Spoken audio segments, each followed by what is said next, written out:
അരൂർ തുറവൂർ ദേശീയപാതയിൽ അവിടുത്തെ യാത്രാ ദുരിതം അവസാനിക്കുന്നില്ല. നിർമ്മാണ പ്രവർത്തനങ്ങൾക്കായി ഇന്ന് മുതൽ 2 ദിവസത്തേക്ക് ദേശീയപാത അടച്ചിടും. അരൂരിൽ നിന്നും തുറവൂർ ഭാഗത്തേക്കുള്ള വഴിയാണ് അടയ്ക്കുക. തുറവൂർ ഭാഗത്ത് നിന്നും അരൂർ ഭാഗത്തേക്ക് മാത്രമായിരിക്കും ഇനി ഗതാഗതം അനുവദിക്കുക. ഈ തുറവൂർ അരൂർ പാതയിൽ നിന്ന് ദേവൻ എംപി ചേർന്നു. ദേവൻ, എങ്ങനെയൊക്കെയാണ് യാത്രാ ക്രമീകരണങ്ങൾ?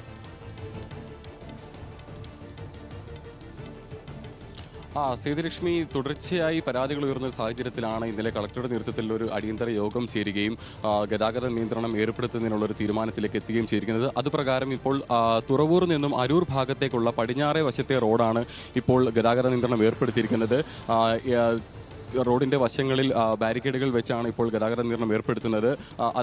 അതിനോടൊപ്പം തന്നെ പണികളും പുരോഗമിച്ചുകൊണ്ടിരിക്കുകയാണ്. അപ്പോൾ ഇടവിട്ട സ്ഥലങ്ങളിൽ ബാരിക്കേഡുകൾ വെച്ച് ഗതാഗത നിയന്ത്രണം ഏർപ്പെടുത്തിക്കൊണ്ടാണ് ഇപ്പോൾ പടിഞ്ഞാറേ വശത്തേക്കുള്ള റോഡ് പൂർണ്ണമായും ഇപ്പോൾ നിർമ്മാണം നടത്തിക്കൊണ്ടിരിക്കുന്നത്. അതിനോടൊപ്പം തന്നെ നിർമ്മാണം പൂർത്തിയാക്കിയ കിഴക്ക് വശത്ത്, അതായത് തുറവൂരിൽ നിന്നും അരൂരിൽ നിന്നും തുറവൂർ ഭാഗത്തേക്കുള്ള റോഡ് പൂർണ്ണമായും തുറന്നു കൊടുത്തിട്ടുണ്ടെന്നാണ് കളക്ടർ ഇന്നലെ പറഞ്ഞിരുന്നത്. എന്നാൽ അതോടൊപ്പം തന്നെ അരൂരിൽ നിന്നും അരൂകുറ്റി വഴി തുറവൂരിലേക്ക് എത്താനായിട്ടുള്ള ഒരു സമാന്തര പാത കൂടി ഇതിപ്പോൾ തുറന്നു കൊടുത്തിട്ടുണ്ട്.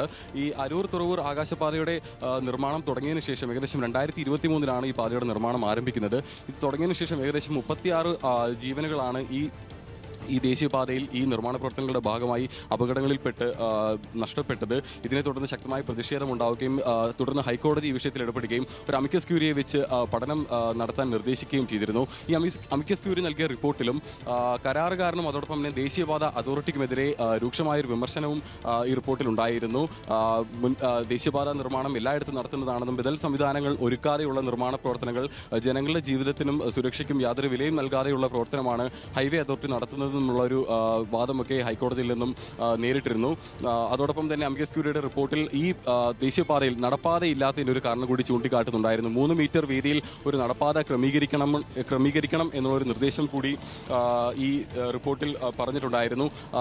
എന്നാൽ നാഷണൽ ഹൈവേ അതോറിറ്റി കോടതിയിൽ നൽകിയ മറുപടി പൂർണ്ണമായും തങ്ങളുടെ കുറ്റമായി കാണരുതെന്നും ദേശീയപാത നിർമ്മാണത്തിൽ ഇത്തരത്തിലുള്ള ബുദ്ധിമുട്ടുകൾ ഉണ്ടാകാനുള്ളൊരു സാധ്യത കരുതണം എന്നുകൂടിയുള്ളൊരു വാദമാണ് അവർ ഉന്നയിച്ചത്.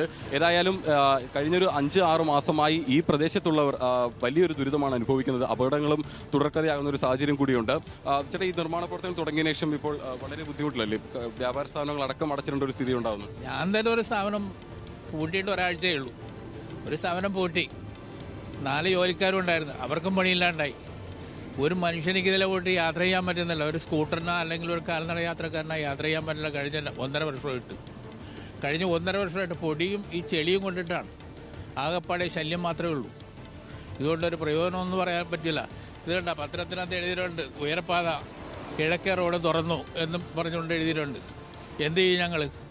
ഏത് ഭാഗത്തുകൂടി പോവും? മനുഷ്യനല്ലേ. സ്കൂളിൽ പോകേണ്ട കുട്ടികൾ അരൂരിലെ ചന്ദ്രൂർ ഗവൺമെൻറ് ഹൈസ്കൂളിൻ്റെ വാതിൽക്ക് ചെന്ന് നോക്കണമെന്ന്.